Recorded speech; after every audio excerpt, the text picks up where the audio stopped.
We're gonna attack Colombia, Mexico, and Greenland. What?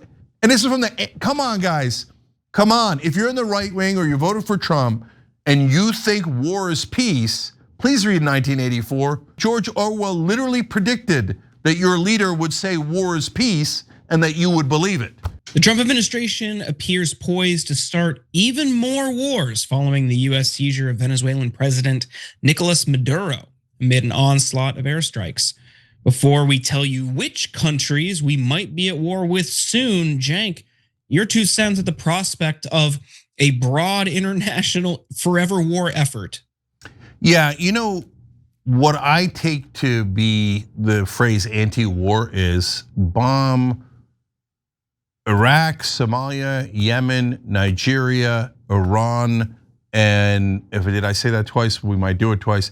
And Venezuela, and try to do regime change in a couple of those countries.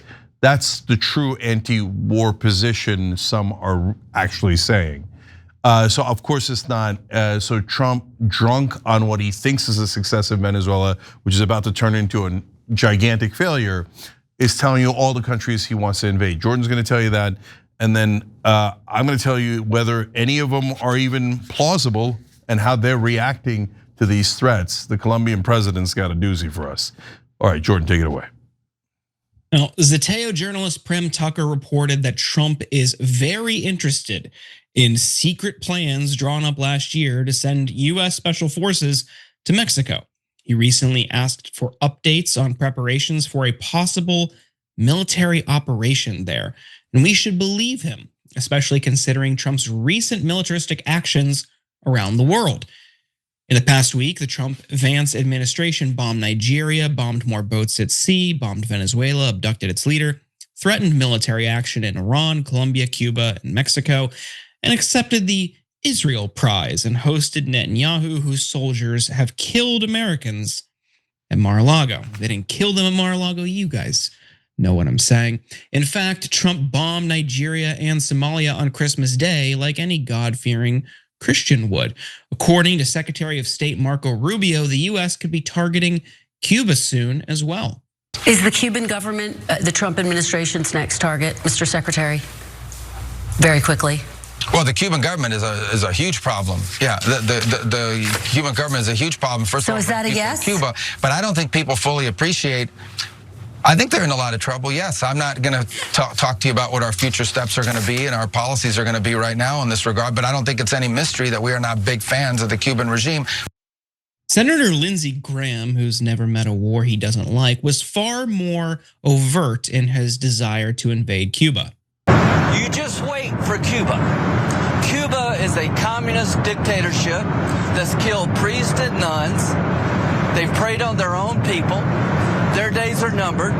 We're gonna wake up one day, I hope in 26, in our backyard, we're gonna have allies in these countries doing business with America. Graham, by the way, also posted this picture of him smiling ear to ear with Trump holding a signed "Make Iran Great Again" hat. If you think the Trump administration wants to stop at Cuba, wait until you hear what the president has in mind for Colombia. Colombia is very sick too, run by a sick man who likes making cocaine and selling it to the United States. And he's not going to be doing it very long, let me tell you. What does that mean? He's not going to be doing it very long. He's not doing it very long. He has cocaine mills and cocaine factories.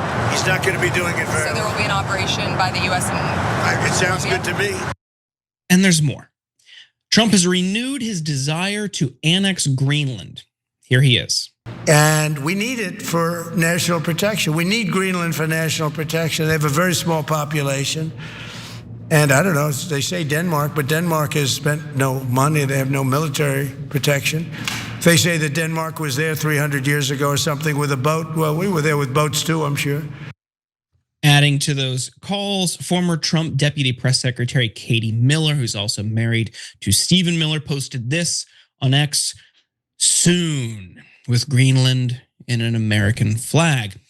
Jens Fredrik Nielsen, the Prime Minister of Greenland, fired back saying, when the President of the United States says that we need Greenland and links us to Venezuela and military intervention, it's not just wrong, It's disrespectful, which I guess is the most Greenland response you can possibly muster. The Prime Minister of Denmark also weighed in, as Greenland is an autonomous territory within the Kingdom of Denmark. Mette Frederiksen said on January 4th that it makes absolutely no sense to talk about the US needing to take over Greenland. The US has no right to annex any of the 3 countries in the Danish kingdom. Cenk, what do you make of this? So first I want to add Colombia president's statement as well, and then we'll talk about what's going to happen next. Gustavo Petro said, I'm waiting for you here. Don't threaten me. I'll wait for you right here if you want to. Come get me. Okay, so now that's a hell of a thing to say after they just went and got Nicolás Maduro. So why is he more confident? Well, I mean, how many wars can America fight under the anti-war president? We might find out. And secondly, of course, what every leader has done now that Trump has criticized at all, they've now are going to quadruple, 10x, 20x their security. And they're gonna lay ambushes for us if we ever show up. In fact, there's now talk of the leader of Mexico, Sheinbaum, needing to protect herself from American interests. And so now that we're a lawless country and we illegally and unconstitutionally attack countries, I mean, this is obviously a war. We bombed their capital, we kidnapped their leader. And we go, oh no, it is technically not a war because that would be illegal under both international and US law, right? Oh no, this is just, we are allowed to bomb any capital. We are? We're allowed to kidnap any foreign leader. We are? So what do you think foreign leaders are gonna do? They're all bunkering down and going, oh, the lunatic in charge of America might come and kidnap us if we hurt his feelings. Or he likes our natural resources and would like to steal it. Or we had an unkind word to say about Netanyahu. So whatever their insane reason is, we've got to get ready for America to invade and attack us out of the blue. So if you're talking about drugs, come on, man. Like if you're in the right wing and you don't already know the facts about Venezuela and drugs, it's embarrassing. You can go look it up and you can find right wing sources for it. Venezuela has very little drugs compared to nearby countries. They have almost nothing to do with fentanyl. So if you see Trump talking about that, he is lying. Figure it out. Do your own research. Don't trust me, don't trust Trump. Go and look it up. Is Venezuela the largest trafficker of cocaine? Not within a million miles, no. Fentanyl, no, nothing, almost nothing out of Venezuela when it comes to fentanyl. So okay, so he's lying. So what's the real reason? The donors want it, of course. But do the donors want us to attack Colombia and Greenland? I know Greenland has rare earth minerals, so maybe Elon Musk and the tech bros want it, and that's why people are talking about Greenland, because everything comes from some donor. Nothing comes from the American people. The American people have no power because we haven't given hundreds of millions of dollars in bribes to all the sick, corrupt politicians in America. But every donor wants a different invasion these days. So Israel wants Iran. Oil companies kind of largely, Wall Street speculators, defense contractors, and partly Israel want Venezuela. The tech bros apparently want Greenland. We're gonna attack Colombia, Mexico, and Greenland. What? And this is from the, come on guys, come on. If you're in the right wing or you voted for Trump and you think war is peace, please read 1984.